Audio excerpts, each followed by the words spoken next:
Check, check, check.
Alrighty, let's go ahead and get started. Jess is rounding up the markers. She'll find them, but let's go ahead and get going.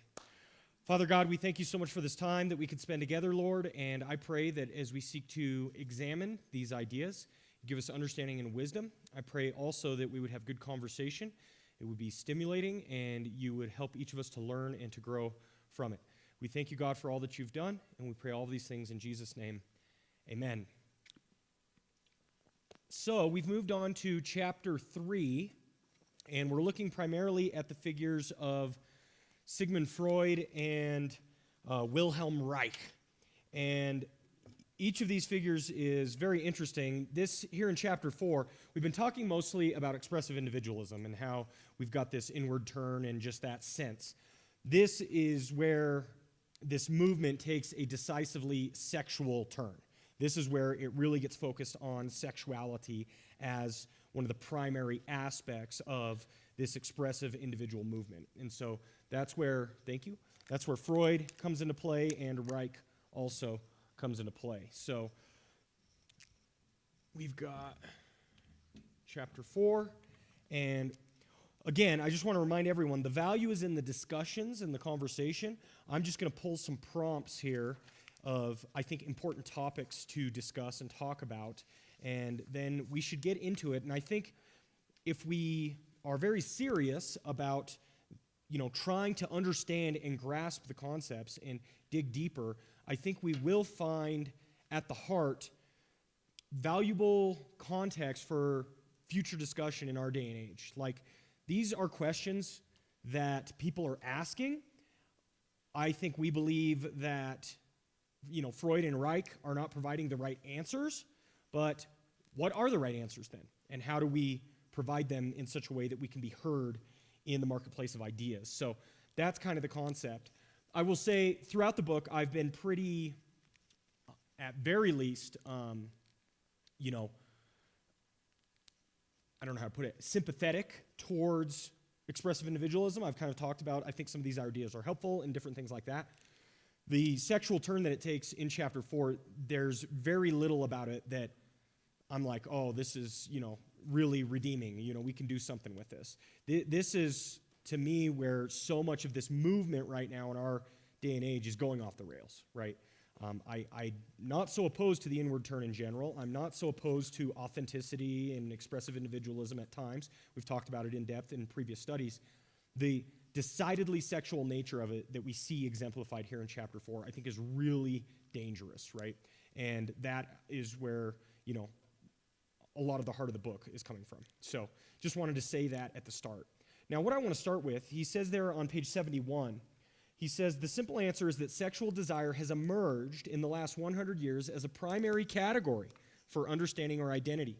In biblical times or in ancient Greece, sex was regarded as something that human beings did. Today, it's considered to be something vital to who human beings are. And so I want to talk again. We've talked about this multiple times, but it really is at the heart of the book and understanding what's going on. We have discussed identity markers. So you have key identity markers. Identity markers are what makes you, you, okay? And we noted that you could kind of break identity markers down into two different categories, you know, based on recent developments. You have, I'll call them, we'll just call them external and internal.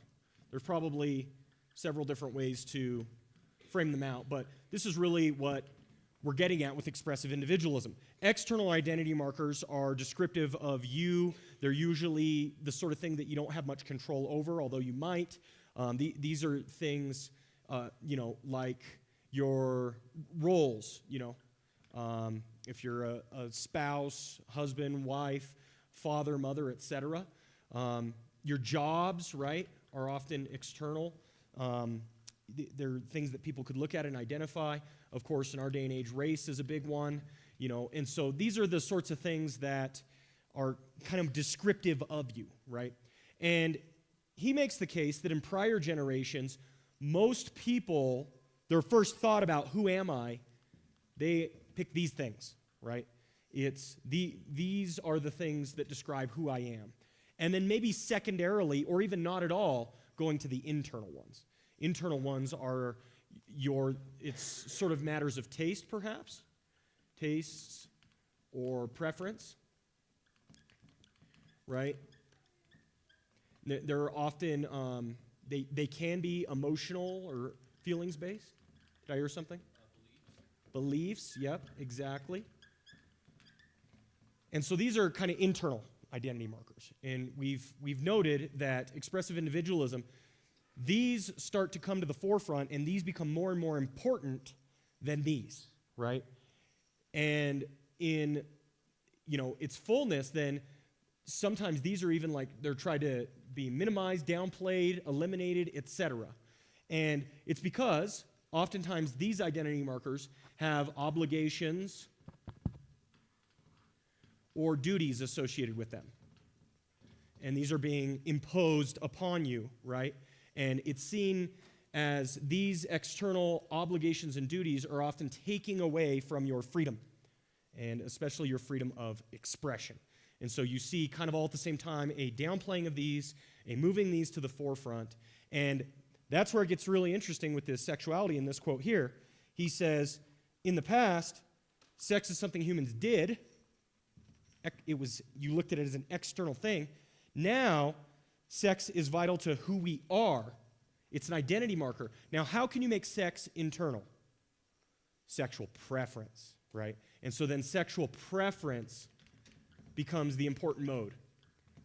That's how you can make it an internal thing. And that's what a lot of this chapter is getting into. So not to derail it, but I wonder if we could have maybe a conversation here, like something that I think is really interesting.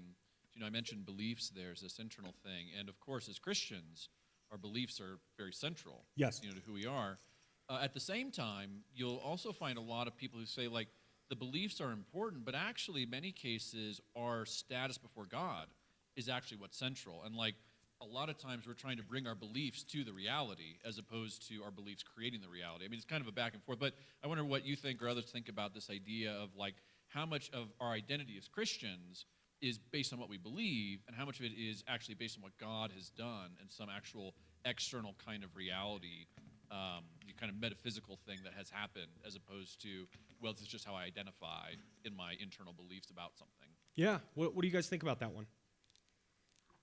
I think it's very relevant in this conversation, especially when it relates to things like the trans movement, right?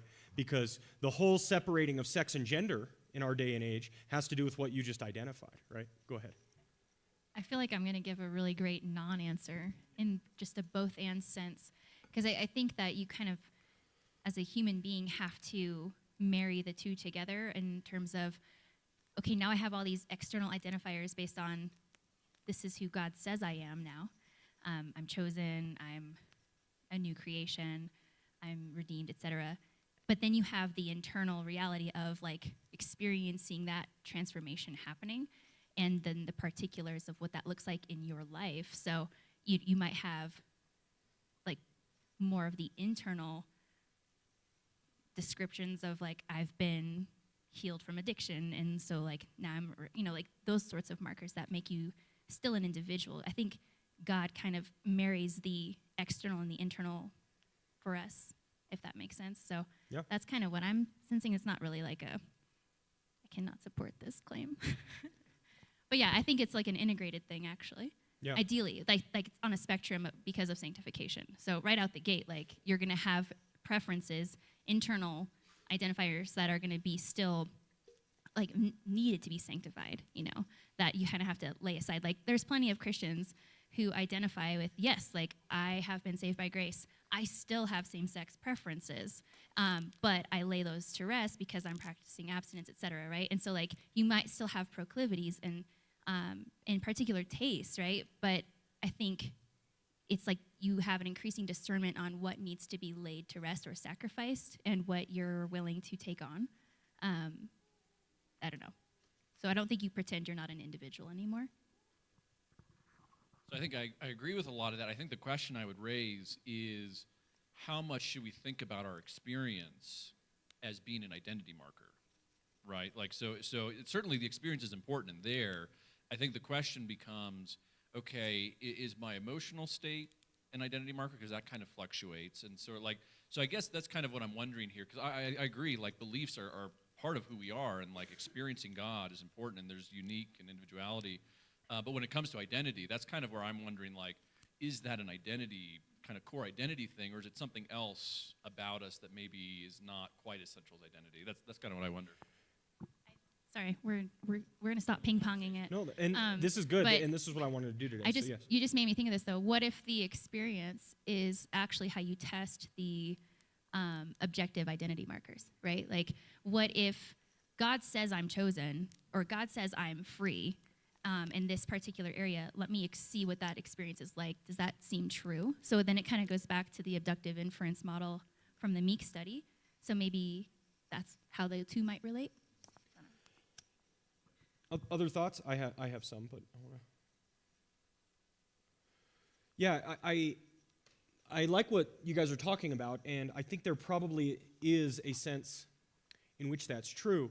Our beliefs change. Ideally, they should, and they need to. I do think they're a part of our identity because they shape so much of how we act and live, etc., right? Even if we can't always get them in alignment. I think that over time, if we're doing it right in sanctification, our beliefs will be more and more inclined towards reality and line up with reality. And I think that's like a path of sanctification. I think that's growth. Pertz, when he defines truth, he says, truth is what we will all agree on in the end, something like that, right? And I think it's interesting, when he's describing that, I'm not sure his religious stance, but I think there's probably a reality to that. In the end, every knee will bow, every tongue will confess, etc., right? And so it's almost as though humanity's on this upward trend or trajectory towards truth and essentially our beliefs lining up perfectly with reality, right? But we're not there yet. And so that's, I think, part of the challenge. It's very interesting. I do think these modify each other, and I think that gets to what you were saying, babe, when you talked about the abductive inference model. I think they modify each other, and I think one of my big problems, and we'll get into this today, with the whole thing is the failure to recognize that any of these tastes or preferences can be fallen or wrong or immoral or need adjustment, right? Go ahead. I think we have one here too. I was just going to say, my beliefs affect all these other things. My belief made a difference in my role, my job, Yep. As a mom or as a worker, or my emotions or whatever. Yep. I don't know what that means, but I do know that my beliefs from way back affected all these other things in my life. So to me, my belief was probably the most important thing, Right. because that fed into everything I did. Right. So if you were to rank identity markers, you would place that really high. Yeah. Yeah. Well, and I think, part of what's interesting in sort of the modern age, I think I like the idea of trying to bring these together, because if you go back 400 or 500 years, right, these external markers are really like driving everything. Yes. And you get a lot of sort of cultural rote Christianity, right? If you're in the medieval era and you're a peasant or whatever, you go to mass, you do whatever. Like, I'm a Christian because I live in a Christian country and I go to, like, everybody's Christian. It's sort of like part of your external identity marker. That's right. Without maybe as much of the internal kind of sense. And now we've swung more to, like, the external stuff doesn't matter. It's all internal. And so kind of the interplay here, I think, is interesting. Yeah, I agree. And I think you're onto something. We reference Barfield every once in a while, and his concept of the evolution of consciousness would demonstrate that, like, that's like true by design, that in the past, external drove the vast majority of things. And as consciousness of humanity has, emerged and grown and developed, then the internal stuff matters more and more and more. But to your point, I think in our day and age, if we've awakened to this, we've like overswung the pendulum, right? And been like, oh, that's it. That's what really matters, right? Rather than the integration that we talk about often, and recognizing that these are important. And while, yes, these matter as well, and we want to talk about them, we shouldn't throw all these away, right? But the most extreme forms of expressive individualism tend to try and throw all these things away, right? And we'll get into it with Freud and Reich and, again, Rousseau. These are all bad. They're imposed externally on you by society and culture, and we don't want that, So, yeah, good. Okay, so we have this shift towards more internal, but then, again, sexual preference matters, right? And so this is where you get a lot of people declaring, I'm this sexual identity, I'm that sexual identity, and it's irrespective of any of the actions. They don't have to have any external expression, it seems. It's just, this is who I am, I'm declaring it, etc., right? I saw a video recently. Somebody's pronouns were they, them, turtle, right? And they used turtle as one of their pronouns. And it was just like, how does that even work? But it does in this system, this idea, right? Because you don't have to express it. It's just what you prefer. It's how you identify, right? So just wanted to talk about that. That's like the broad themes of what's happening here. And then again, we're diving now down into the sexual aspect. And again, if you were to order or rank all of these, right? Let's say you had all your identity markers, 50 of them, I don't know. I've said before and made the case that I think sexual preference doesn't make the Christian top 5, top 10, right? Like when we think about who we are and the things that really matter in terms of our identities, I don't think sexual preference is high on the list for the Christian worldview, whereas I think for many in this movement, that is one of their top 3, easy, right, if not number 1. And so I just think that's an interesting aspect and that leads us into Freud, right, because he makes everything about sex, right?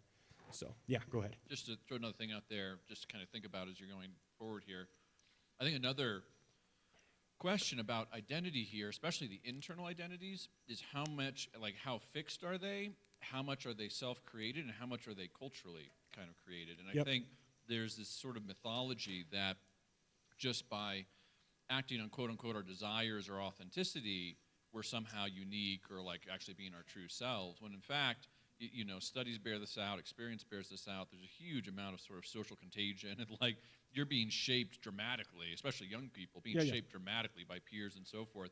And so that's, I think one of the dangers that we should kind of keep in mind is that these internal identity markers, if you will, or these things are not always very stable. So like I think they're important, but I think part of why we want to really hold on to the external, and like part of why this is sort of the way God sets it up, right? Like why do we believe what we do? It's because of what God has done in us, right? Like kind of a reformed view of things. It's Right. like God first loved us, and there's a move here. So you've got that kind of external anchor, and then he gives us, freedom and things we have to work out, and these things matter. But anyway, so I was just kind of pointing out like that when it comes to that internal element, there is no real anchor to put anything into. Yeah, I think if you want to take the somewhat positive twist I've been putting on expressive individualism in some of the previous lectures, I would say there is an anchor. It's the Holy Spirit, right? But like that's this reformed, changed view of it. In general, I agree with you, right? Like That's a reality. right. It's not just sort of an internal preference. Sure. Maybe using internal in two senses. Yeah, I understand though. Yeah, I understand. Spirit is actually present and is himself a person. Right. It's not sort of like created by us. Yeah, but to me, he shapes our internal preferences, if you will, right? And I really think taste, preferences, we talk about aesthetics, I think all of these play in as well. You've had a helpful analogy for me that I've grabbed onto, and that's that, and we'll get into this with morality, but, we talk about tastes and preferences, but there are some objective standards to tastes and preferences. And you've talked about dipping carrots in ketchup, right? Like, if somebody really likes dipping carrots in ketchup, and that's their favorite way to eat carrots, we might say, okay, that's your taste or preference. We also would probably judge that and say, that's not very good taste, right? And part of what we're trying to do in parenting is cultivate better and more mature tastes and preferences in our children, right? But that assumes a whole lot there in terms of objectivity and all this, and the interplay between tastes and preferences. And so, yeah, and anyway, I bring that up because I think there is some objectivity to the internal stuff, but it's very muddy and shifting, right? I've talked before about mimetic desire, René Girard's mimetic desire, and he essentially says that your tastes and preferences, your desires, you got from other people, right? And it's largely true.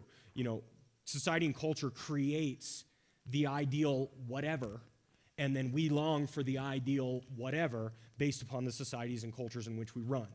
So that's mimetic desire. Like that wasn't born ex nihilo in you, like that you really like a yellow Lamborghini or whatever, right? It's like, no, that taste and preference was mimetically borrowed from other human beings, right? This is why advertising works, period. Go ahead. I also think just because we kind of keep flipping lenses to a degree, like for the believer, mimesis is there as well. And I Yes. think it's absolutely by design. It's not like you can just be sanctified and then operate like in a compartmentalized vacuum with both the external and the internal like identity markers. I think God knows we're mimetic because he made us for community. And ideally, we get to experience positive mimesis within the church community, right? And and you see that just with church culture, church subculture, et cetera, Yes. right? And hopefully we're like all being sanctified in a positive direction there. But I just think it's cool too because you don't have to write off the mimesis component of life's just bad. It's like, no, it just is. Yes. But look what God's doing through it. Well, And same thing with like mentioning the Holy Spirit and stuff. Like how you experience and encounter the Holy Spirit and the way that he shifts our desires and will, it feels subjective because it's an internal process that you experience, even though it's objectively coming from him. But like that doesn't mean it doesn't also feel very internal, And so it's cool because I think there's so many things that God redeems here and is active in, and so it's not like we have to just be disembodied, souls you trying to can't- figure it out. We you get can't- to just lean into the reality of, you are going to have external identity markers, and you are going to have internal ones, and God's going to use it all, ideally.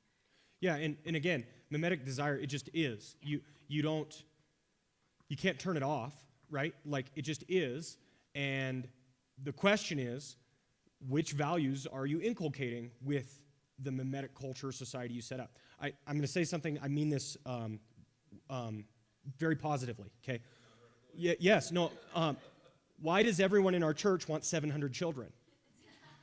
It's mimetic, okay? Now, that doesn't mean it's bad or wrong, etc., right? We have created a culture, a subculture that is biblical, right? Like, we all understand the biblical basis for full quiver, right? And so that, to me, is part of the mimetic desire. It's not bad. It's not wrong. If you create a culture where mimetically the right things are at play, then that leads to human flourishing, right? If you create a culture where mimetically the wrong things are at play, it leads to the disintegration of your humanity, right? So, anyway, yeah, go ahead. I was going to say, and coming off from what he just said, since you have beliefs under internal, I could see where you're saying it's not stable because it depends on your belief and where it leads you. Right. So, I mean, where would we put, as Christians, put our belief? I mean, it's still internal, but it doesn't change. I mean, Yeah. how do you place that? Yes.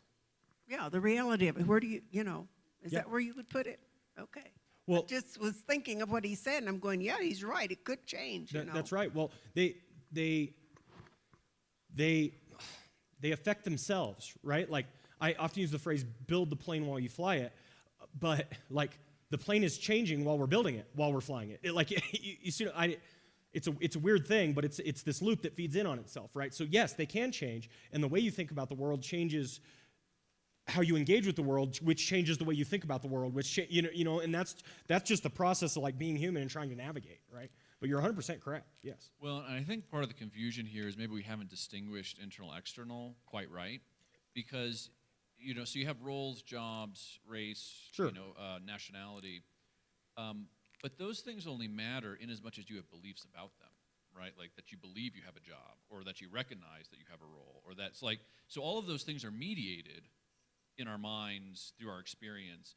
And so you could argue in a sense that maybe those are internal, but I think the difference is that those things tend to be, again, based on some kind of external reality that you can't just sort of create out of nothing, and that is not subject necessarily to your desires per se, versus, when we look at like expressive individualism and a lot of the bent of these thinkers, like the internal is not just sort of beliefs, but like this sort of exercise of desire, right? That like my desires can determine what my roles are, and my desires can determine what I think is important, and my desires, and like I give expression to those desires, and I build my life around those desires, as opposed to the external, more historical. It's like, well, you have your desires, but we have this sort of external world we live in and responsibilities, and so we have beliefs about that, but we understand the kind of constraints. Like these external things, I think, provide certain kinds of constraints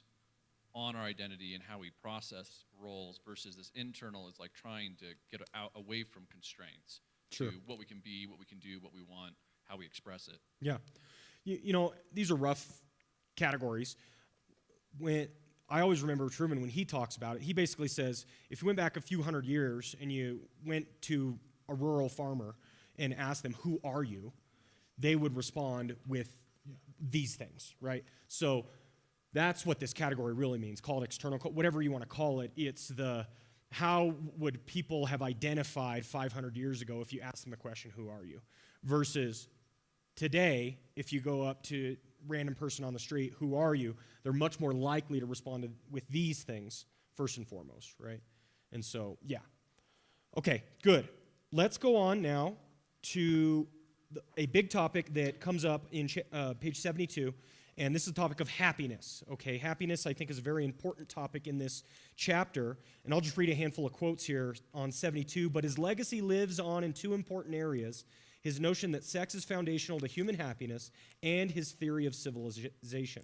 little further down on 72, happiness is, of course, a basic human desire and something that has often been regarded as part of the purpose of a life well lived. Aristotle saw it embodied in a life lived according to virtue. Again, the next one, we might say that for Aristotle, for Christians, for Jefferson, the question of happiness is central to the question of human ends and central to the notion of human nature. Indeed, it is a vital part of what it means to be human. And then finally, on to 73, can different people think of their end and thus of what happiness is in different ways? Does happiness have a stable core of content, or is it an entirely subjective matter varying from person to person? Perhaps taste or preference. So I want to talk about happiness. I think this is a topic that we could discuss a lot. I think happiness you could talk about from many different perspectives. In some Christian conversations, happiness is like derided. It's kind of put down. Like, you shouldn't aim for happiness, you should aim for joy, right? We've all heard that. I think I've preached that, right? And so happiness can be seen of as not a proper ends or goal to be aiming for. But in the sense that he describes it here, at least quoting Aristotle, etc., some sense of happiness is a good that we ought to strive for from that perspective. So what do you guys think about the focus or the emphasis on happiness? Do you think there is a difference between happiness and joy? And should we be telling people don't pursue happiness as Christians? Like, what are we offering as the healthy alternative to when people are saying, I just want to be happy, and that's why I'm doing all my stuff, right? What do you guys think? Well, it might depend on what you consider happiness. Okay, good.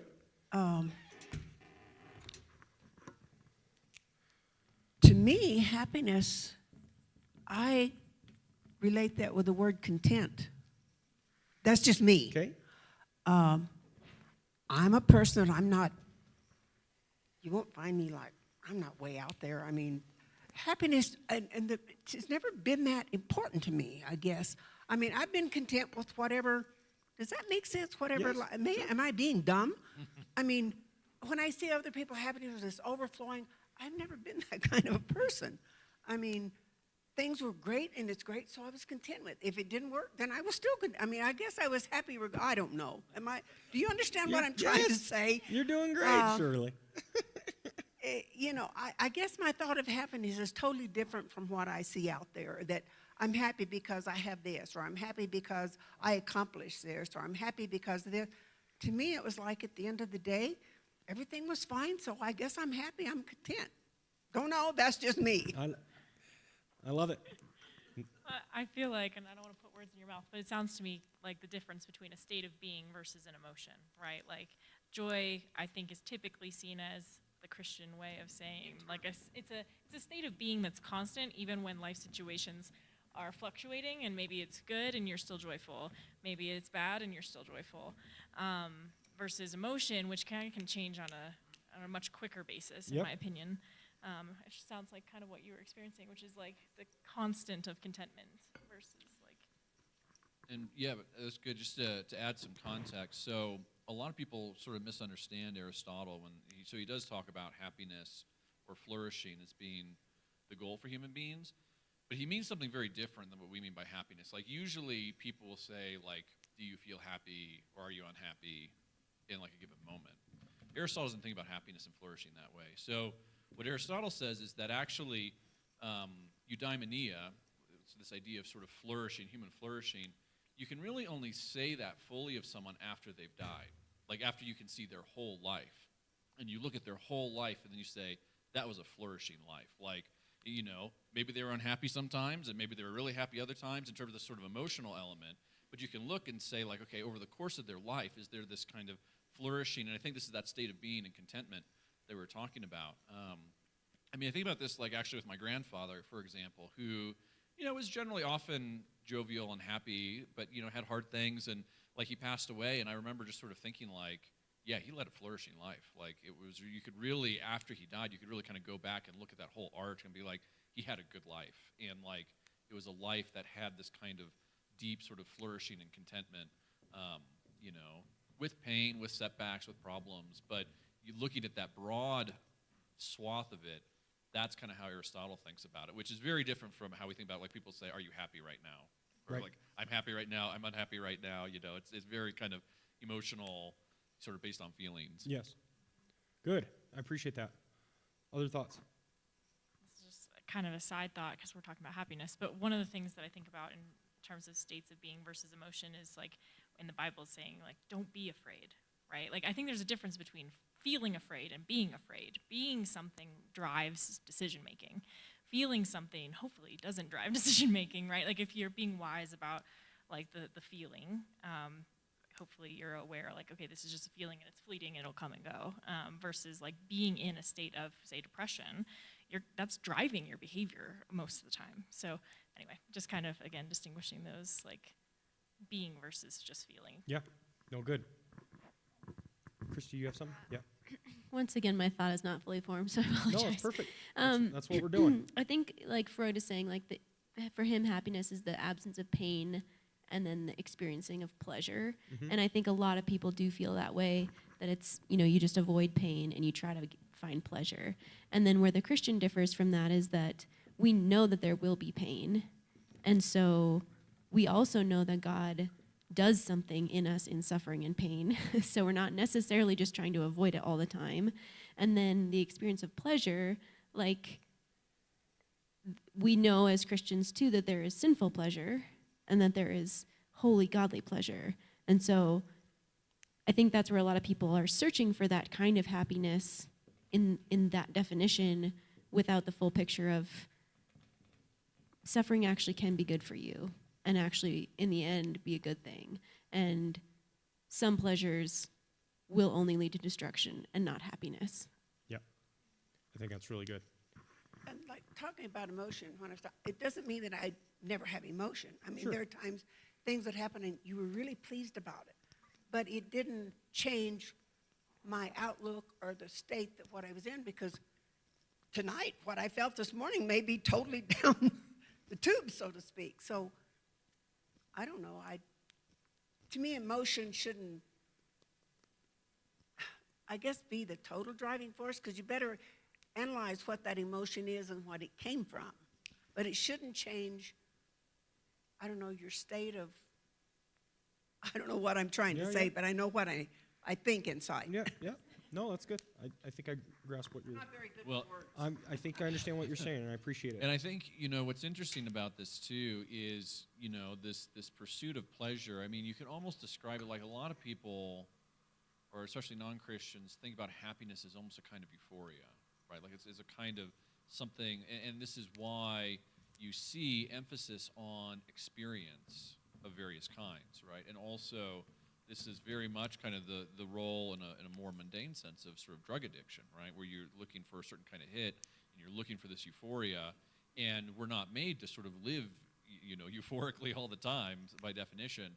And yet, if that is kind of what you're thinking happiness is, then it can be easy to think, well, I'm unhappy because I'm not having this euphoria, or actually my life is not that great because I don't have these experiences that are supposed to be like this kind of thing that you pursue to give you value. And I think this ties really directly into the sexual preferences, right? Because, I mean, a lot of sexual sort of proclivities are tied to euphoria in various ways, and sort of this kind of pursuit of a certain kind of experience, a certain kind of, there's communal elements to it as well, but I see that as being a very strong tie both to the pleasure, but also to this idea that, like, happiness is about kind of this euphoric state or having these sort of experiences and constantly searching for this experience. And I think you see that play out in a lot of people's behavior and what they pursue. Yeah. No, I think that's good. I don't know if you guys have already brought this up, but just the directionality, like even should happiness even be the goal? I mean, in some sense, like maybe you guys already mentioned this, but I feel like we should almost say that meaningfulness or meaning should be the pursuit more than just happiness. And I think a lot of even like secular psychologists like Jordan Peterson, people like that, are like, people are out for the wrong thing, and they find exactly what their direction gives them. When you only pursue happiness and you don't find meaning in both the joyful and sorrowful parts of life, then you like struggle to find that meaning, right? Because it's not happiness. Good. Other ideas? Yeah. I wonder too, like, because just looking at Thomas Jefferson, including that in the Declaration, right? That the pursuit of happiness is like a basic human right. I wonder if that was just the best category he had for it, and if he had a category for meaning, if that would have been preferred. But in that day and age, it was the dutiful existence that provided the meaning.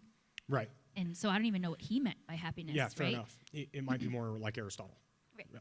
Which in our day and age, maybe we would call that self-actualization or something, right? Sure.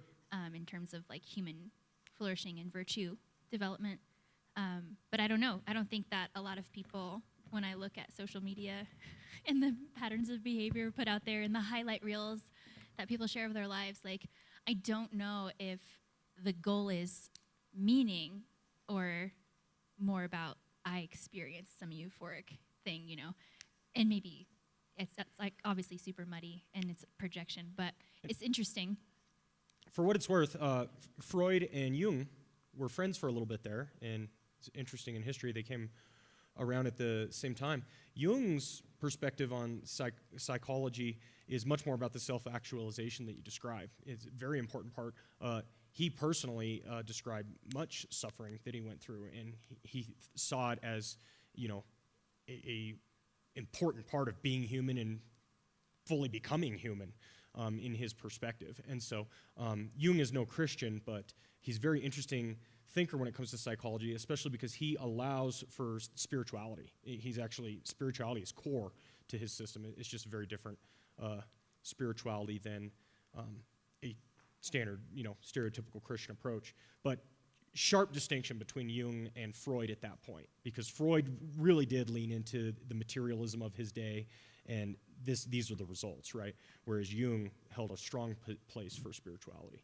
Just one last comment. Sure. I think just based on that too, like what we've been describing is we have room for happiness occupying at the immaterial realm, and I think that Freud really reduces happiness to the material pleasure experience, and so much of secular society, like when you remove spirituality, when you remove like the metaphysical nature of reality, like all you can do to measure happiness is make it as material as possible. And I think, and the weird thing is that doesn't actually work, but we're fooled into thinking it does, and so it makes just reducing it to pleasure seem like, yep, that's the most linear path here, when we as Christians know, like, yeah, God blesses in all ways. Like, we experience joy, contentment, happiness on all planes of existence, and even through things that are counterintuitive, like recognizing God's using this suffering to sanctify me. That should bring me joy. Like, we are crazy complex in the way that we're able to look at this in a nuanced way and not just reduce it to the material realm. And I think Freud just went, zoop, nope, it's all here, especially in the sexual space, and that's it. And I think people bought into that really easily. So Yeah, we're all saying very similar things. My little contribution I would like to make is to distinguish between happiness and what I'll call faux happiness. And for me, there are different kinds of happiness, right? I get pleasure out of eating a cheeseburger, and I also get pleasure out of reading a book to my son. Those are very different experiences, very different kinds of pleasure. They're both pleasurable, but when we reduce everything, to your point, to just this material pleasure experience, what causes a more euphoric feeling or whatever, that must be the highest good. We miss out, I think, on a lot of the nuance. And what I think a lot of what sin is just going for material pleasure or faux happiness, and instead of going for something deeper. Like, yes, I get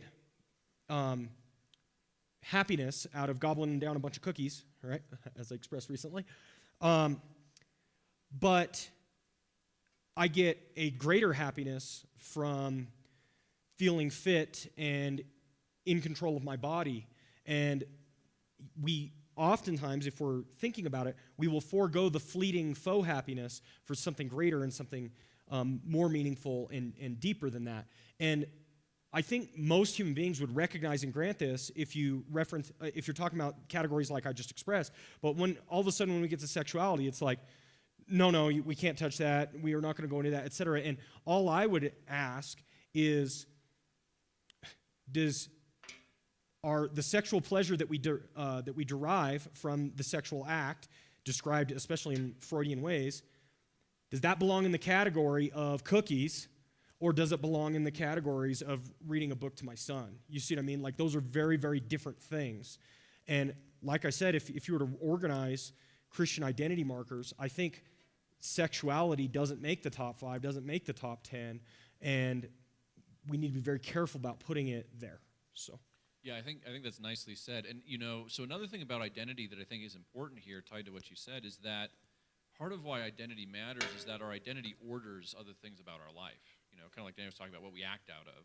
And so if your identity is in your sexuality, right, then the order is, okay, sexual activity first. Right. Right. Versus if your identity is something else, sex has a place, but it's ordered a certain way. Just like if your identity is in, say, being fit and self-controlled, then it doesn't mean you can't ever eat cookies, but it means your relationship to cookies is different from what do I want to eat right now. Yeah, very and good. I think, and the other thing I was going to say that I've noticed a lot in my own life and just culturally is that the culture we swim in, right, what do? We sort of always affirm what people want, right? Sort of like, oh yeah, people are like, okay, I'm gonna have a second piece of cake. Oh yeah, go for it, or like it's always Treat like, yourself. Yeah, exactly, Yeah. do it. Yeah. And it'd be kind of like, it's very strange to be like, no, you probably shouldn't have that second piece of cake. It's sort of like, feels very puritanical, right? Yeah, I understand. But it's sort of like, so we have this tendency, I think because of the culture we live in, to sort of affirm, especially with those who we're close with, lots of their desires. Maybe not everyone. Like if it's really obvious that it's like causing problems, you're like, okay, don't do that. Yeah. But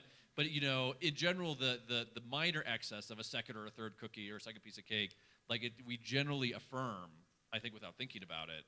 Just go for it, or YOLO or whatever, all this cultural stuff, and we don't have as much of the how do we encourage self-control in others, and that's actually an open question I have. How do you do that without being condemning and puritanical and be like, you really shouldn't have that other piece of cake or whatever? But I think it's worth thinking about that because it's this expression, what do you want for dinner, or what do you want right now, or asking what you want in the moment is sometimes or often maybe the wrong question, not always the wrong question, but often the wrong question. Yeah. I think that's really interesting. You reminded me, have you ever been in a conversation with a friend and they were saying something and you're quick to affirm them, but then you realize they're saying the opposite of what you thought. And you realize, in the moment, a friend would not affirm this, but take the opposite position, right?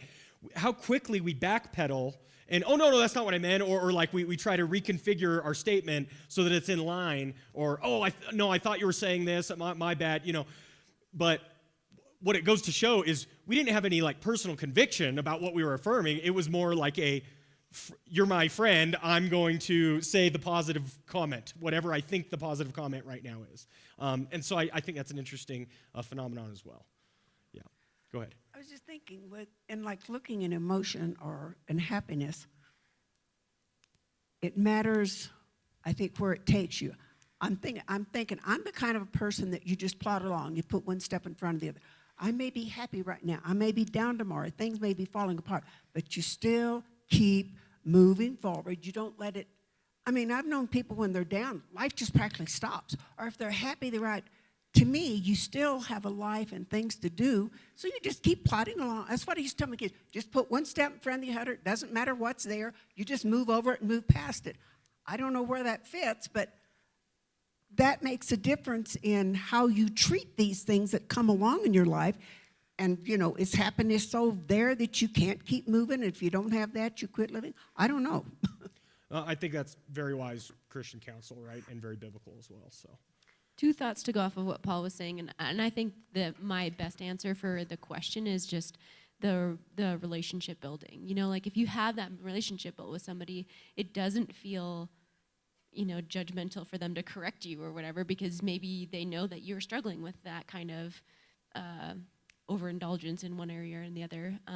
or all. And so I think, we need to actually work on our relationships as Christians. I think that's pretty evident these days. I'm actually listening to a book about that. But then another thought that I had, and I don't think this pertains to too many people in this room, but you kind of said that our sexuality is an identity marker, but it's really far down as Christians. And I think some Christian cultures would like drop it off entirely, you know, like not even acknowledge that we are sexual creatures. And I think that that's wrong too. You know, it's like, no, that is a part of God's design for us, is that we be sexual beings as well as emotional beings and physical beings. You know, like there's a lot of different aspects, and I think it's wrong for the Christian to just say, nope, that's not even a part of us at all.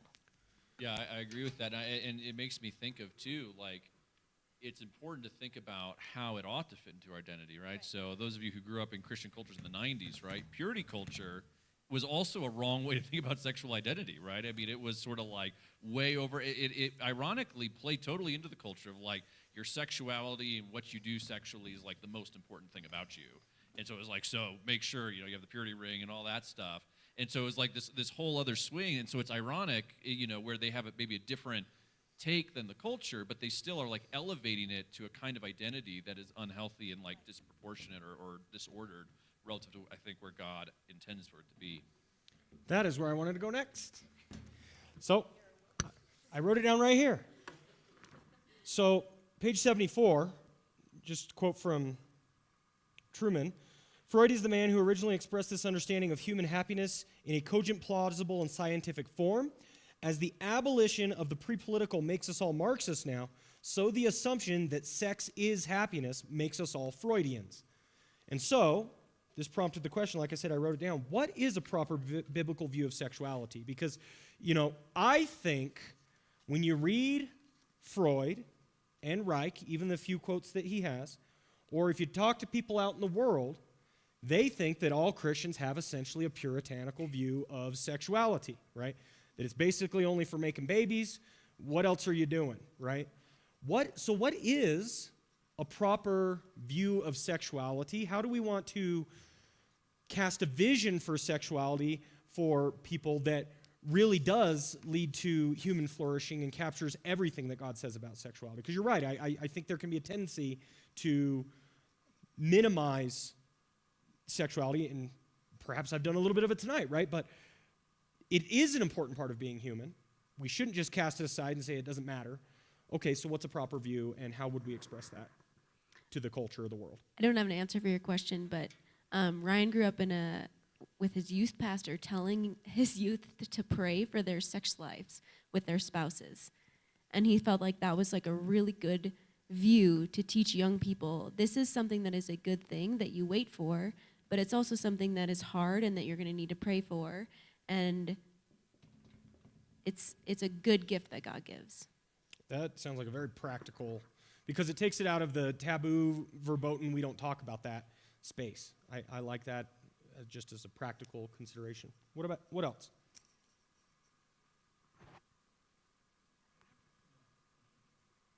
So I always throw out the weird stuff, so 'Kay. just hang with me. I feel like sexuality for the Christian is an echo of immersive unity that we see God like in the most pure form displaying for us, because in his triune nature, you know, he's relational. And I think sexual expression as a human is the most immersive, relational, sensorial experience you can have. And it's beyond the sensory, it's also connective. It creates attachment. There's a knowing that we sort of ascribe to it. There's a transformation that can come from it. And so, like, to me, it's one of the most, like, fully embodied experiences that's possible to also, like, be in community. And I think it echoes and points us to God. And so, in that sense, we would not want to just, like, denigrate it or cut it out of the Christian experience or minimize it, but it would be like, how do you explore it properly with healthy constraints and bounds? And you look at God himself being like, okay, like, as we understand the Trinity, like, there are bounds to God in terms of how he's expressed and displayed. And I'm really sorry if this is heretical, but I think if God says, no, like, it's not pantheism, it's monotheism, like, I think similarly it's not, you know, polyamory, it's monogamy, and you get to choose through that particular form, like, a life that's has thoughtful, intentional restraint and devotion. And I don't know, so I think there's a lot that happens in sexuality that's really beautiful because it has all these patterns that point to God. And then you also just get to be embodied as a human being and get to know somebody. So it's this combination of the spiritual and the material. You get to be a human with another human and also recognize this is a really transcendent experience that's like more than just, the fleshly nature and acting and seeking pleasure. It's more than just functional propagation of a species. There's something else going on here, and it's really fascinating. So I think I would point to maybe the patterns and the echoes, which are something I'm making up right now. No, I like that. Other thoughts? When you said the purpose was just, to have children, I'm going, good Lord, that takes away the whole relationship between a couple, the joy that you have in one another, the closeness that you can have. I mean, you've done away with the whole meaning of what marriage and being together is, I think. Yeah. No, thank you. Is there a sense, I think I know the answer given what everyone's been saying, that some, maybe in the past again, puritanical or something like that, is there a sense in which sex is simply a necessary evil? What do you guys think? No, but we might get to this, but on page 85, I wanted to bring this up, Yes. 85 into 86. I just thought it was really striking when he was just kind of pointing out that, that like there was a problem with a 15-year-old and a 3-year-old being together, obviously, but if you actually follow like the Freudian and the Reich's like idea of sexuality, there should be no bounds, basically. And I think that in our culture today, there's a lot of people that, like if a Christian were to say like, well, like if we allow homosexuality, then what about, bestiality and all these different things? And we kind of say like, listen, if you go down this route and you have no bounds, this is what will happen, is that there will be no bounds. And I just thought it was interesting that he pointed that out. And I think the proper view of sexuality includes bounds. And scripturally, in Thessalonians, it's talking about like you abstain from sexual immorality. You know how to control your own body in holiness and honor, not in passion of lust. You don't transgress or wrong your brother. So I think the proper view of sexuality definitely includes God's boundaries for sexuality, and they're found in the Bible. Yeah. Good. I think there's a lot, like the relational component I think is really important, and there's a lot of elements to it, and it's also the thing that I think is basically entirely lacking in sexual identity, right? Sexual identity is fundamentally non-relational, right? It's simply yes. what am I, Yep. what do I want, how do I express myself, right? And exactly, like other people don't really even matter. And you see this culturally, right? That it really doesn't matter because the sexual is sort of like it's like part of this internal turn is they've turned sexuality internal, Yep. right? To it's like something about me and my expression and how I, find satisfaction and all this. It's not really about other people or relationship. There's an apologist I read who I like how he describes sex of like, the relational component. Like part of what he says, sex is a little bit like duct tape, right? In terms of like, it sort of it binds you to the other person. And he was talking to, college students and others who weren't necessarily buying into biblical sexual ethics, and was talking to them, and he's like, as you sleep around, like you're like using that duct tape, and it gets less sticky over time, Yeah. right? In terms of like binding you together, and so that's part of. I bring that up because the relational component, it also explains the marriage component of like why does God see this as being important within the marriage covenant, and like how does it strengthen marriage, and like why does Paul say not to abstain from it, like or not to deny one another, right? Because there's this sort of deep connection that it brings, right? This sort of physical connection that is also an expression of the spiritual and the emotional connection and closeness, and also the commitment, right? Because what do we know about the triune God, right? That he is fully committed to himself, right? That the persons are committed. And so in that kind of committed, trusting relationship, you have this sort of binding that goes on, that God decided, to have this sort of one way of binding through sexuality. And so I think that's an important part that's, again, because it's not relational, totally lost on the vast majority of people. Yeah, I think that's very insightful. I mean, we focused on that as part of God's nature, but when you boil it down, like you said, if it's all internal, this is my taste or my preference, the external partner is interchangeable, right? Might not even be human, so yeah, I think that makes a ton of sense. I did want to talk about Reich's arguments, so let's go there. I think this is one of the more interesting statements in the chapter, and of course Truman speaks about it a little bit. This is on 85.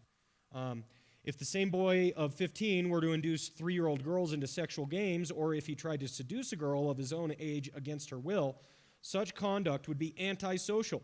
It would indicate that he is neurotically inhibited in his capacity to choose a partner his own age. Okay, and so Reich, on the one hand, has been arguing all chapter that anything goes sexually, right? He, in fact, he has such a strong statement. I think it's on 83. Where the terrible wretchedness of children could be eliminated, page 80, right? That was such a striking statement. So, of course, he wants to freely express his sexuality, so much so that we don't even have to worry about children. That would be great, according to him. And then he makes this statement here. So what do you guys think of Reich's argument? And does it hold water? And, again, these are the sorts of things we need to interact with when people are, proclaiming the stuff in our day and age. So what are your thoughts on I that? was actually going to say something else, then Yes. I'll pass the mic on. Yes. Like on the relational side, like I think you really see this culturally. I mean, so the whole idea of polyamory, right? Like what is polyamory? It's a totally weird, made-up thing. Or like open marriages, or like people, and like this is sort of on some of the cultural elite on the East Coast. Like this is like the cutting-edge thing, right? Of like this is the expression, something new, unique, edgy, and it's totally, again, the people by and large don't matter, right? It's sort of like, conventions don't matter, norms don't matter, there's no covenant, contract doesn't matter. It's sort of like, again, the whole idea of an open marriage is you just got to do what you want, and you have like this other kind of relationship that's sort of there. I mean, it's totally bizarre and depraved, but it's because it's really just this sort of expression of your internal sexual desire and identity, and has nothing to do really with other people. Yeah. And I think that absolutely ties in with, the question you're asking of, like this arbitrary regulating sexual behavior. There isn't a regulation of sexual behavior. You just do whatever you want, and if there were arbitrary rules, then people are going to go, well, that's just an arbitrary rule, and then keep going to whatever thing they want. You're on it. This is like probably almost a decade ago at this point, but a major publication shared this article about bestiality, and it was sympathetic to bestiality, and I remember reading it because it was right after the Obergefell decision, and in that really disturbing news article where this wife was explaining how her husband was justified in practicing bestiality with their horse because the horse seemed to give consent. And I just remember reading this going, whoa, like the mental gymnastics that we are willing to do, and they feel so arbitrary, right? Like, what's horse consent? Like, but like that standard and like who defines consent? Like, there's two parties, right? Like, and I just remember just thinking, even at that moment, going like, this is an insane slippery slope. And like, I think you see it with how language is now shifting to support some of these ideas more sympathetically. Like, it's no longer pedophilia. It's like minor attraction. And I don't even know if that's exactly the right phrase, but like, it's very similar to that, right? And you just look at that and go, oh, wow. Like, we are trying to normalize things even with language so that it appears that it's a positive. So the arbitrariness is real, and I think that there's no way around it. Like, that's just the logical flow. But you do have intuitive disgust, and these guys like pick up on that, but they don't know what to do with it. And then they talk about how it seems to keep society moving and shaking, and that seems sort of helpful. Otherwise, we totally do descend into chaos. And it's like, but is that what you want? Like, is the goal order, or is it self-gratification? Because it seems like everything from like a personal, like ideological standpoint is, you know, pursue self-gratification with chaos just being a natural byproduct and it'll be fine. You know, there's enough puritanical people out there to keep the bounds on society. You do you. And it's like, I don't think, I mean, go to San Francisco now. I don't think that there are like really good signs of how that's going. But yeah, I think that you're totally spot on with the arbitrariness. And the consent argument, I think, is like just mind-blowing, because how do you actually define that? How does a 3-year-old give consent? You know, like, what does that even mean? So anyways, I'm rambling at this point, so I'm going to stop. No, it's good. Consent has emerged as the one rule. It's the only rule, right? Whether or not that logically makes sense that that be a rule, or it has emerged as the one rule, and it's an important aspect. I was going to say, you know, we look at this now, and as Christians, we're appalled. But when you go back and read the Old Testament, it isn't new. When you look at some of the rules and regulations in Leviticus, anything you can think of has been named. So we may think it's new, but it isn't. It's been from the beginning of time, and God has condemned it the whole time. Thank you, Shirley. And I was thinking what you were talking about. It's there already. Yep. Yeah. Oh, I was going to comment.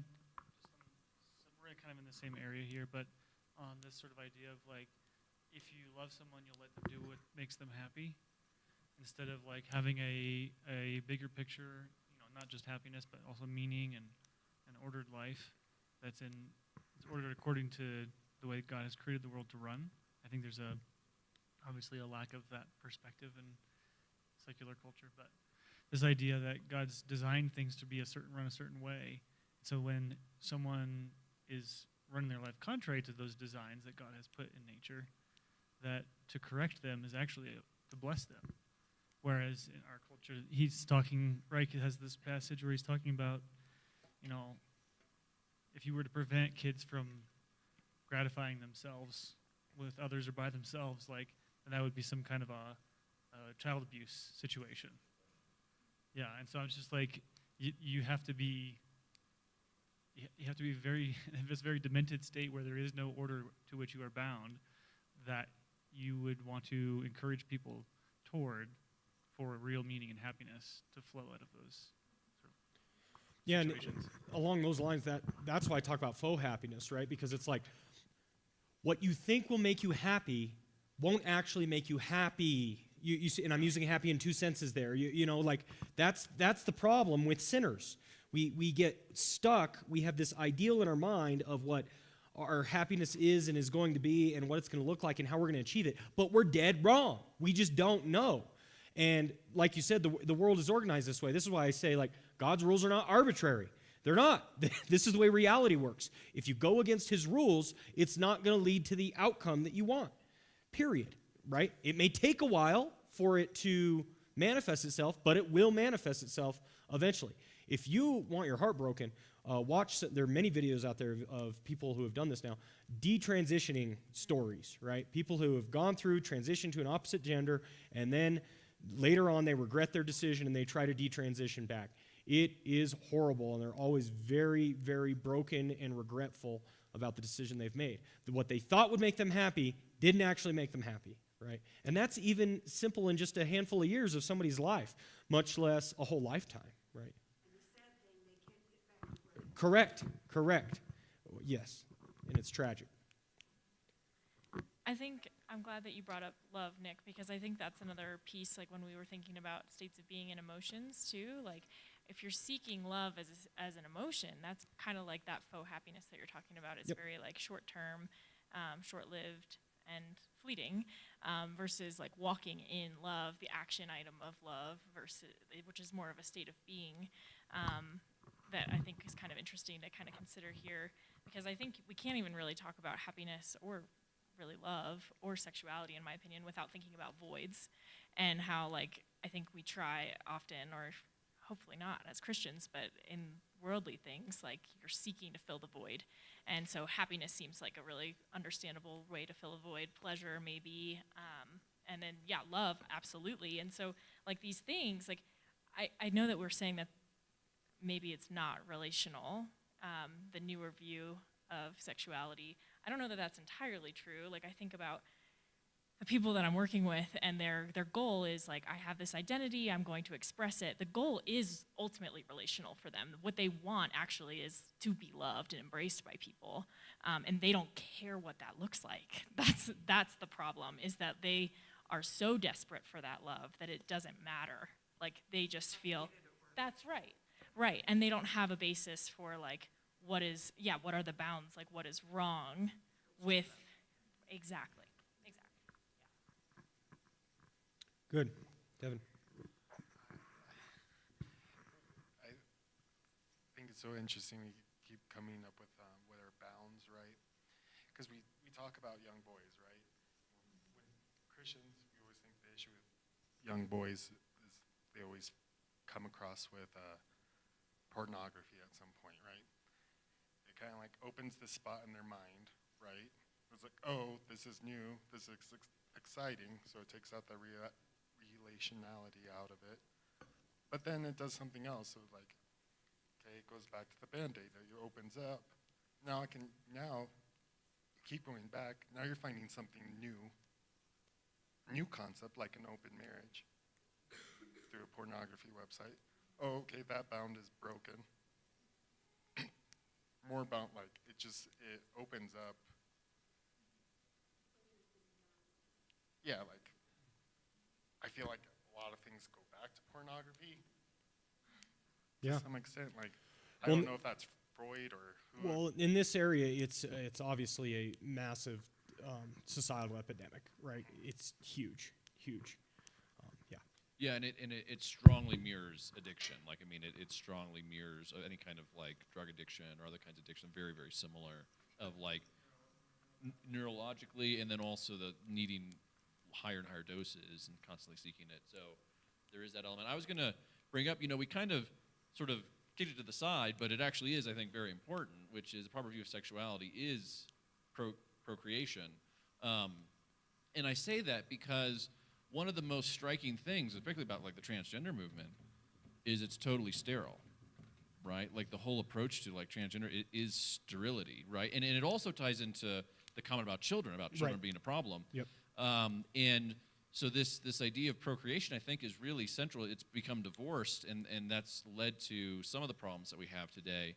And kind of expressed my closet Catholicism here, really just because I hang out with Catholic philosophers and they persuaded me on this. But like on procreation, like I think like that is part of the purpose of sexuality. Now, it doesn't mean that like every sexual act ought to be, trying to conceive and have a child, but it's part of what sex is for, and it's part of like, and I think this is part of what couples need to navigate in their sexuality, is thinking through, okay, there's the love, there's the affirmation, there's the relational piece, but part of the relational piece is the family piece, right? And I think, like when Paul says, don't deprive one another except for a time, perhaps devote yourself to prayer, like I actually interpret that as being like, well, if you don't want to get pregnant, there's times of the month when you should abstain from having sex.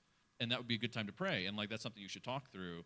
As opposed to, again, if you think about like birth control, like part of the problem with birth control is sort of short circuits or shortcuts what sex is, or takes a piece out of it that's not there. That sexuality is relational, it is about enjoyment, it is about affirmation, and that might be the majority of times that we engage in it. And yet, there's something intrinsic about it and the way that God has made it, both biologically and we see through Scripture, right, the importance of children. Like, and especially for women who don't have children, like this sort of centrality of having a family, the promise of a family, the promise of children, and that comes through sexuality, right, this procreation element. So we should definitely have that up there because it's totally, I think, absent from 99% of you go talk to somebody on the street, right, what is sex for? Their sexual identity is not about procreation, right? Like maybe they want to have some children down the line, maybe, but we see shrinking family sizes, and again, a lot of it, like the sterility, I think is a really important element of this sort of modern sexuality that a lot of people have.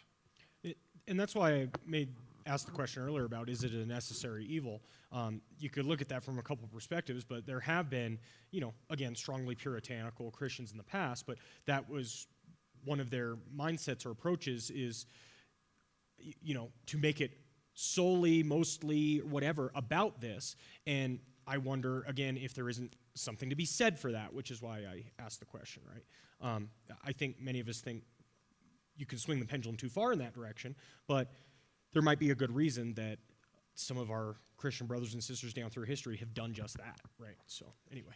Yeah, I just wanted to say, so going back to partly what Jess said about this too, that sex in some ways is like a part of the image of God. There's a sense of like unity, but also like this fruitfulness from that unity. And you can see that kind of mirrored in the way that God has designed relationships to work, both in marriage, but also in friendships, or even like in our relationship with Christ. When we are united with Christ, the only reason that we wouldn't bear fruit in our life is either, well, one, we're not united with them, we're immature, or we're diseased, right? We have some issue that's not allowing us to produce fruit. And so like Dawson Trotman had this analogy of bearing children as being, you know, parallel to having fruit in discipleship and sharing the gospel and things like that.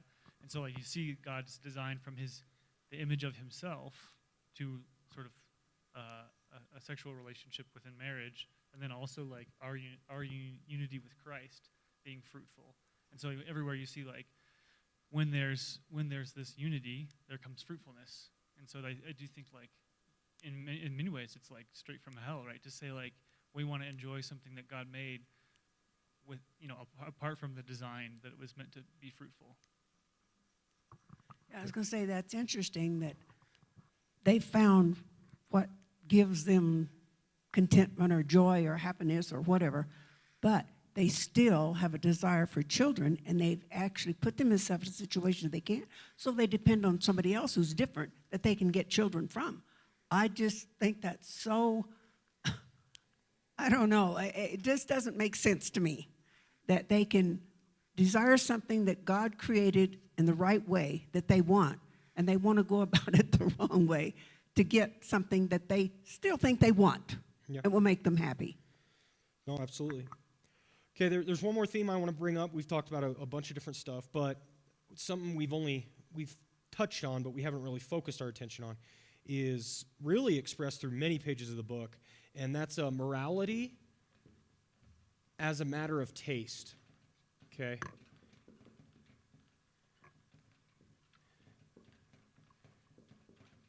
And I could read countless verses on this. Page 76, real short. Freud argues morality is really a matter of cultural tastes, right? And so, what do you guys think about this? Morality as taste. Is it and I wrote here on my page, Rousseau returns, right? Because you have this whole treatment again of Rousseau, where Rousseau, it says we're a blank slate, but then culture forces us into a inauthentic state of being, and that forced morality essentially dictates us. Freud essentially makes the same argument, right? That morality is a matter of cultural taste. There are certain intuitions we have here in society, but we get them from others. Yeah, it maintains order, if you will, but at the end of the day, it takes away from our happiness. So what do you guys think about of morality as taste? How can we offer a better morality for people who are stuck in this morality is just a matter of taste type of convention? I feel like conversations don't always work because sometimes people don't want to hear what they don't want to hear. Sure. But I do think majority of Americans would say that morality is a cultural taste, and they would just say, well, it's wrong because we have voted on it or whatever. Like they make up some arbitrary thing, and I think the more that we can kind of convince them, like, look what happens if it is all just kind of arbitrary, or if we are just kind of making these decisions, then hopefully you can kind of poke the holes in the ship and they can realize like, oh, I'm actually sinking here because there does actually seem to be, in reality, a real morality that I can't control or make decisions about, or our society can't. Right. Yeah, I think that's good. I remember right after Obergefell that an important point needed to be made. It came up pretty quickly, is the legality of something does not necessarily indicate its morality. And that came up pretty quick because you would see a lot of people essentially saying, oh, it's the law of the land, therefore it's okay or good or fine or whatever. And it's like not arguing the legality of it, we're arguing the morality of it, right? The very fact that you have to make that distinction demonstrates what you just said. So, there you go, right? Again, if morality is cultural taste, then presumably that was fine for them, right? Can I read a little bit of my review that I think brings some stuff up Yes, we haven't please. quite touched on? So, Freud famously talked about ideas of repression, especially sexual repression, as forms of psychological trauma or disorder. Addressing these and other problems requires not virtue and habit formation, but psychoanalysis, exploring one's inner feelings, thoughts, and repressed emotions or memories. In a word, people no longer need punishment and correction so much as they need therapy, and so our society becomes increasingly therapeutic with each passing year. And so this is part of the psychological element of this sort of sexualization and sexual identity that Freud brings about. But on this point of the aesthetics, I think Truman has a misstep here, and we've talked about this, where what he talks about is what a lot of people describe as like emotivism, as sort of like what I feel determines reality or determines what's right and wrong, as opposed to there being right and wrong, but how I feel about it can help me understand it or get a better sense of what's going on. So, so what I argue is that So Truman talks about when we say I feel, or that may be true for you but not for me, or that's insensitive, it's obvious in how words and actions become wrong because of how they make one feel, not because they violate any principle of justice or virtue, right? So that's how a lot of people act, right? Like, what the problem is that you're making me feel bad, and that's the problem. You're violating justice, whatever, morality, because you're making me feel a certain way in what you say. And so that's the emotivist part of, like, there's this, it's just based on how I feel, and also what I feel to be true or right. So that, I think, in as much as that's emotivism, and he criticized that, I think that's right, but that doesn't mean that aesthetics don't play a role in morality in terms of our moral judgment. And so what I argue, he quotes Nietzsche here. I won't read the quotes from Nietzsche, but I think the problem is that the way that he describes aesthetics is not right. It's not an accurate representation of aesthetics or even of taste. While it's true that the ideal taste or preference may not exist in an abstract or syllogistic form, we can still have meaningful conversations about what counts as good taste or as right conduct. And so I still think there is aesthetic judgment when it comes to determining in a situation, was that the right thing to do? Right? Because we run this all the time. Did I say the right thing? Was I too harsh? Like, most of our navigation of situations is a matter of judgment and kind of prudence and a kind of aesthetic. Like, so there's sort of biblical doctrines. We have these things that are true, but then a lot of our navigation is really about sort of judgment, taste, relation. And so aesthetics, in terms of having good taste, in terms of knowing when to speak and when to be quiet, when to rebuke versus when to encourage, like, these are things that actually we learn in the way that we learn what makes a good painting or a good play or good music. Like, it's something that we habituate ourselves to, and we learn what's better and what's worse. And so I don't like that he tries to kick aesthetics out.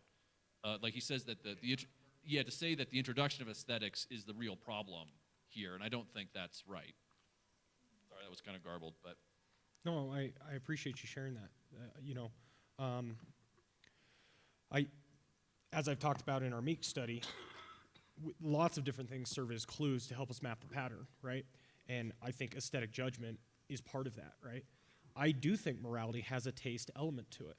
I just think that it's fallen just like the rest of us, and so we have to navigate our taste, because our taste could be bad or wrong. We could like dipping carrots in ketchup, and morally speaking, and we need to refine our taste, right? And I think that's an important aspect. And again, I think that's what a lot of this chapter, this part of the expressive individual turn, I think that's where it goes wrong. It seems to assume that there is no objective standard, there isn't a virtuous direction we should be headed. It is just preference, right? And so maybe we should distinguish between mere taste versus a more refined aesthetic judgment or taste in that sense. I have a comment on this, and I think the problem, too, is that the shift towards morality as taste, it doesn't account for the fact that everyone wants you to affirm their tastes, right? So you're saying, like, oh, what you do is fine for you, but you have to say, my thing is okay for me, right? And so that's the real big problem. Yeah. I think that goes back to something Danny was saying, where these Yeah. people are actually incredibly relational. They want Yeah. the affirmation, They right? want to be told, like, They yes, you can't- belong, you're right. Right. They can't just be let alone. Yeah. Right, And type of thing. he says, like, to give support and affirmation to individuals as they express their sexual desires in their social context is like this, the big question, whether society will allow people to be themselves. And I think that's the kind of contradiction right now. It's like the intolerance of tolerance thing, where you have to accept me, but I don't have to do things your way. Yeah, question number 2 at the end of the chapter, what is the difference between tolerance and recognition? And I think that ties in exactly to what you're asking. All right, anybody else? We're about at time, so.